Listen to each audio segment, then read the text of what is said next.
The fire at the crash site of Flight 3407 continues to burn, preventing investigators from examining the wreckage.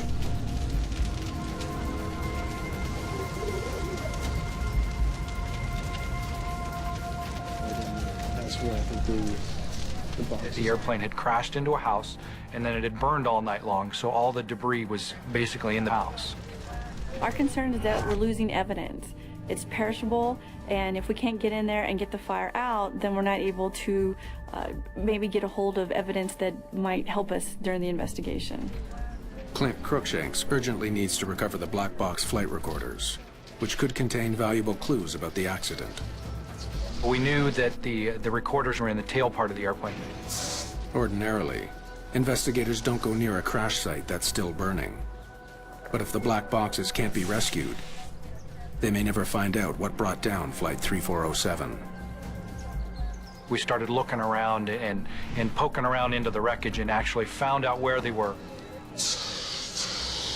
Okay, whoa, it's probably in here, okay? The access panel's on the other side, so we're gonna have to cut a hole right there, okay? The fire department produced a chop saw. We were able to cut a hole in the side of the fuselage and go in and grab the recorders and pull them out. All right, that should do it. To the immense relief of all, the recorders are undamaged. Once we took the recorders out of the airplane, we put them on the jet and they were flown back to Washington, D.C. to our headquarters. Now investigators are faced with a new hurdle. What little is left of the aircraft is hopelessly jumbled together with human remains and debris from the house. It all burned and settled into the basement, so we had probably 10 feet of debris that we had to dig through in order to recover all of the airplane. Authorities wonder how they can salvage any useful evidence from this chaos. They get invaluable assistance from an unusual source. A group of students learning to process crime scenes is enlisted to separate human remains from the rest of the debris. They were graduate students from a local college, forensic anthropology students, and this was good experience for them to come dig through wreckage like this and look for human remains. It's landing gear over there, please. It's dirty, painstaking work, but it frees up investigators to concentrate on the aircraft ruins. So we were on our hands and knees with brooms, with little shovels, scooping out debris, identifying it as to house debris or airplane debris, and then putting it in different piles. The first question for me as a structures engineer is to figure out if the whole airplane made it to the scene of the crash. The wreckage is carefully studied to determine if the plane's four corners, nose, tail, and both wingtips are present.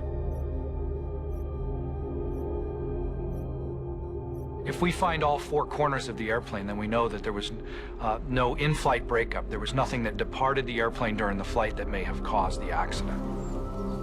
One wing has been consumed by fire. The other is shattered into pieces. Hey, have a look at this. But investigators are gradually finding what they've been searching for. Oh yeah, it's the last piece. It's the left one. It wasn't until several days into the investigation, as we were scraping away some of the debris, that we actually found evidence of the left wing and the nose. Investigators now have all the pieces they need to conclude that the entire plane is at the crash site. Whatever caused the disaster was not the result of a breakup in flight.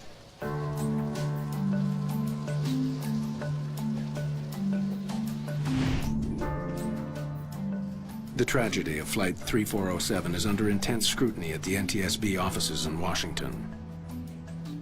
Officials there try to determine if some kind of malfunction caused the crash. On this particular accident, we knew it was a landing accident, so we wanted to check the aircraft's performance, and then also we checked for flight control continuity. Much of this responsibility falls to Scott Warren. My role in the investigation was to be the systems group chairman for the safety board, so I was in charge of looking at all of the aircraft systems. Warren analyzes the aircraft's cockpit voice recorder, or CVR, to determine if there were any indications of a problem in the cockpit. Prepare the cabin for arrival. Thank you. So nice He discovers that 6 minutes before the crash, the crew of Flight 3407 had noticed a buildup of ice on the aircraft. Got it on my side. You don't have yours? Oh, yeah. Oh, it's lots of ice. Ice can be a deadly threat to any airplane. If an aircraft has ice on it, it will have more drag on it, so it'll require more power to maintain a given airspeed. Oh, yeah. It's the most I've seen on the leading edges in a long time. Until a year ago, Rebecca Shaw had no experience with ice on an aircraft. I'd never seen icing conditions. Never de-iced. Never experienced any of that. When ice accretes on a wing, it adds weight to the airplane, but most importantly, it changes the shape of the wing. And of course, it's the shape, the curved shape of the wing that actually creates the lift. So by changing the lift characteristics of the airplane, it makes it less able to fly. You know, I'd have freaked out.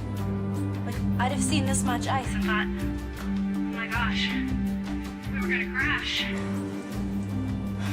Observing that there was ice on the airplane was an important thing to do.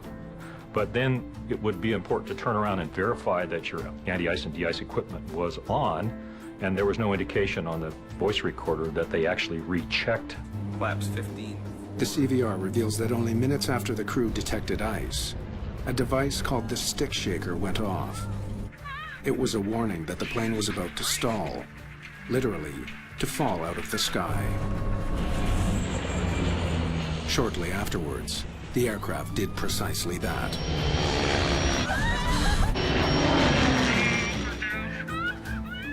We know there were icing conditions. The only question was, were they bad enough to induce this airplane to have a failure? Ice is now the chief suspect in the crash of Flight 3407. If it's ice, let's prove it. We were all convinced that we had an icing accident. We said, yeah, it's going to be an icing accident. We just got to make sure we look for these few key aspects of icing, verify that, and we're good. But some of the victims' family members are less convinced. Our initial thought was that it was an ice-related incident, that it was an icy night and brought the plane down. And as we began to talk to people who knew airline travel, who were pilots themselves, they would look kind of askance and say, I don't think so. That doesn't make sense. Some investigators are starting to share that suspicion.